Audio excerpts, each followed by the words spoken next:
नमस्कार। आज हम बात करने वाले हैं माननीय उच्च न्यायालय पटना के अधिवक्ता श्री सुमन सर से। सुमन सर से जानना चाहेंगे कि सर यूथेनेसिया क्या होता है और भारत में यूथेनेसिया का क्या प्रभाव है, और जो लेटेस्ट जजमेंट आए हुए हैं उनके बारे में सुमन सर से कुछ जानकारी प्राप्त करते हैं हम लोग। इधर Harish Rana versus state union of India का जजमेंट आया है, लेकिन इस जजमेंट को देखने से पहले हमको जो है अरुणा शानबाग का केस और कॉमन कॉज का जजमेंट जो 2018 में आया था उसके रिस्पेक्ट में हम उसके लाइट में हम देखेंगे तो एक बेहतर समझ इससे क्रिएट होती है। लेकिन हम पी रतिनाम और ज्ञान कौर के जजमेंट को भी नहीं भूल सकते जो माननीय सुप्रीम कोर्ट ने जजमेंट दिया है, उसमें कुछ चीज़ों को रेखांकित किया है। तो पी रतिनाम और ज्ञान कौर का जजमेंट जो है आईपीसी की धारा 309 के तहत था, उसके एम्बिट में था, हालांकि वो उसको आर्टिकल 21 को भी वो टच कर रहा था। लेकिन जब हम हरीश राणा का जजमेंट देखते हैं तो ये आर्टिकल 21 को टच कर रहा है। आर्टिकल 21 अपने आप में जो एक है, जो हमारा कॉन्स्टिट्यूशनल मैंडेट है, वो हमारे डिग्निटी को, एक लाइफ को एक डिग्निटी के साथ वो जोड़ता है कि एक व्यक्ति को गरिमा के साथ जीवन जीने का अधिकार है। अब प्रश्न ये है कि गरिमा होती क्या है और गरिमा कहाँ मेरा इन्फ्रिंज होता है, गरिमा कहाँ मेरा खराब होता है।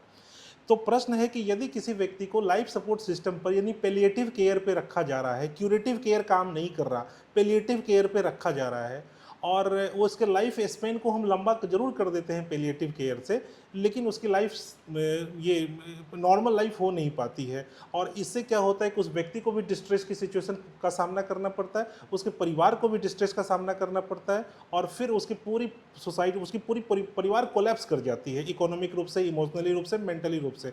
तो इन्हीं सारी समस्याओं को देखते हुए, और जो लॉ का इवोल्यूशन है वो इवोल्यूशन भी ये कहता है कि सोसाइटी के रिस्पेक्ट में लॉ का इवोल्यूशन भी होता है, सोसाइटी के ज़रूरतों और चीज़ों को समझते हुए। तो जो सोसाइटी लॉ का भी इवोल्यूशन हुआ उसके उसके लाइट में भी हम देखते हैं, तो ये जजमेंट ज़्यादा प्लॉजिबल है, ज़्यादा रीजनेबल है और जस्ट है। आप इसको ऐसे देखिए कि कोई व्यक्ति को, जो हमारे यहाँ एक्टिव यूथेनेसिया है और पैसिव यूथेनेसिया का जो कंसेप्ट है, एक्टिव यूथेनेसिया में किसी व्यक्ति को मरने के लिए जहर दिया जाता है, जैसे सुई से, सिरिंज से जहर देके हम मार देंगे। लेकिन पेलिएटिव, ये पैसिव यूथेनेसिया ये है कि हम उसको एक्टिवली नहीं मारेंगे, जिस लाइफ सपोर्ट सिस्टम पे वो जिंदा है उस लाइफ सपोर्ट सिस्टम को हटा लेंगे। क्योंकि जो क्यूरेटिव मेडिसिन होती है और जो पेलिएटिव मेडिसिन होती है, क्यूरेटिव मेडिसिन किसी बीमारी का इलाज करती है, और पेलिएटिव मेडिसिन जो होता है ना कि उसके दर्द को कम करती है, इलाज नहीं करती। तो जब किसी व्यक्ति में क्यूरेटिव मेडिसिन काम नहीं करता तो पेलिएटिव मेडिसिन के द्वारा उसके जीवन को आप लंबा तो जरूर कर देंगे, लेकिन उसको फिर आप खड़े नहीं कर पाएंगे, स्वस्थ नहीं कर पाएंगे, वो नॉर्मल नहीं हो पाएगा। तो हम लोग इस दोनों को लेकर के चलते थे, तो सुप्रीम कोर्ट ने उसमें कहा कि जब कभी दवाई काम नहीं करता, वो नॉर्मल नहीं जीवन जी सकेगा, तो उस पोजीशन में हम पैसिव यूथेनेसिया के द्वारा हम उसको दे सकते हैं और लाइफ सपोर्ट सिस्टम उसको हटा सकते हैं। लेकिन उसमें भी इन्होंने कुछ व्यवस्थाएं की, एक मैकेनिज्म किया है, जिस मैकेनिज्म के तहत उसका 2 टेस्ट होगा, मेडिकल टेस्ट, ठीक है, और कंसर्निंग अथॉरिटी करेंगे। उसके बाद जो है कि पैसिव यूथेनेसिया के तौर पर उस व्यक्ति को एक गरिमापूर्वक जीवन से मुक्ति मिल सकेगी, जो लाइफ सपोर्ट सिस्टम के द्वारा उनके जीवन को बढ़ाया गया था, तो वो ऐसा किया जाएगा, ये व्यवस्था। ठीक है सर, सर से हम लोग जाने अभी पैसिव यूथेनेसिया के बारे में। और सर, माननीय सर्वोच्च न्यायालय का इधर लेटेस्ट कोई जजमेंट जिनके बारे में विधि के छात्रों को जानना चाहिए।